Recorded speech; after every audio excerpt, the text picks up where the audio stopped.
L'histoire de la belle sorcière Nang Tani.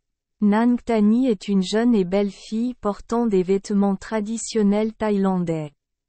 Tani vit souvent dans les bananiers, le type de banane que les Thaïlandais appellent banane Tani. Pendant la journée, on peut appeler cela le fantôme du bananier, jusqu'à ce que la nuit tombe, surtout la nuit, quand on le voit. Nang Tani a la peau verte de la même couleur que les feuilles vertes et les lèvres rouges d'un fruit de vigne mûr. Les cheveux de Tani sont noirs de jais, épais et raides. Le fantôme banane apparaît en position debout mais ses pieds ne touchent pas le sol mais flottent dans les airs.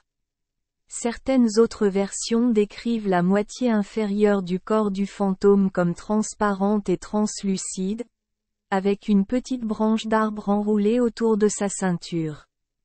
Couper des arbres autour de la zone où hante le fantôme de Nang Tani est considéré comme un mauvais présage. Les gens offrent souvent des bonbons, des fleurs et brûlent de l'encens à Nang Tani.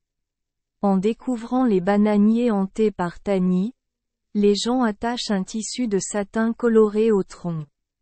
Les bananes ne sont pas une culture à récolter en raison des croyances populaires ci-dessus. Ils ne sont pas plantés à proximité des habitations et poussent souvent loin des zones résidentielles, aux abords des villages ou en plein champ.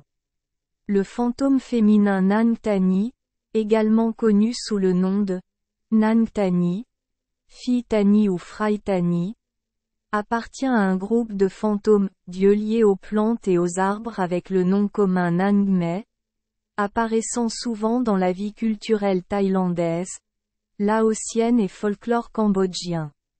Le folklore oral thaïlandais croit que ce fantôme peut nuire aux hommes, surtout s'il maltraite les femmes.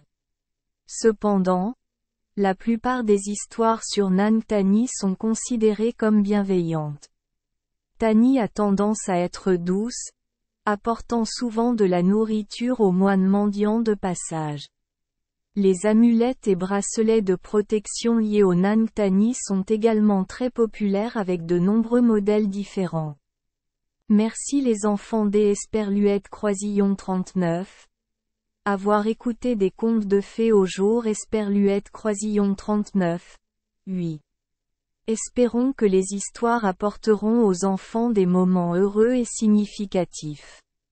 Si vous aimez notre chaîne, veuillez appuyer sur le bouton S Esperluette Croisillon 39. Abonner, pour ne manquer aucune histoire intéressante. Je vous souhaite une bonne nuit de sommeil et de beaux rêves. Rendez-vous dans la prochaine histoire.